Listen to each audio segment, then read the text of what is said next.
अस्सलाम वालेकुम नाज़रीन, उर्दू टीवी चैनल में खुश आमदीद। व्यूअर्स, ड्रामा सीरियल लापता के नेक्स्ट एपिसोड की न्यू प्रोमो नशर कर दी गई है, जिसमें आप देखेंगे फलक के लिए एक के बाद दूसरी मुश्किलें खड़ी होती चली जा रही हैं, मगर इस सब में शम्स ने उसका साथ नहीं छोड़ा। फलक का केस तो बहुत ही मुश्किल हो चुका है। उसके लॉयर ने भी शम्स से कह दिया, फलक के घर वालों को जहनी तौर पर तैयार करो, फलक को कत्ल के इल्जाम में सजा होगी।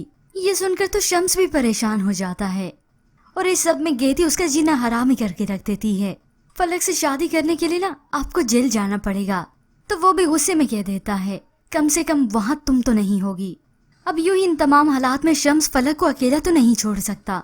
तभी आखिरकार वो एक फैसला लेता है।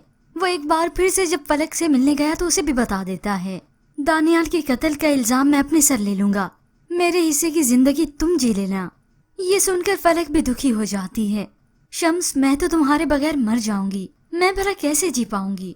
अब व्यूअर्स, इसी मोड़ पे ही इस ड्रामे का ट्विस्ट आ गया है, क्योंकि सजा फलक को हो या शम्स को, बात तो एक ही है। तभी होप से इस ड्रामे की कहानी में अलग से ट्विस्ट आएगा। होप सो दानियाल का सारा माजी खुलकर सामने आ जाए। फलक जो कि दानियाल जैसे दरिंदे से अपनी जान ही तो बचाना चाहती थी, और वैसे भी वो पहले भी तो अपनी बीवी का कत्ल कर चुका था। दानियाल एक जज्बाती और नफसियाती शख्स ही तो था। खैर व्यूअर्स, इसके मुतालिक आप क्या राय रखते हैं? क्या इस ड्रामे की कहानी में इस तरह से ट्विस्ट आएगा? इसके मुतालिक हमें अपनी कीमती राय का इजहार जरूर कीजिएगा। मजीद ड्रामा प्रोमो के लिए आप देखते रहिए उर्दू टीवी।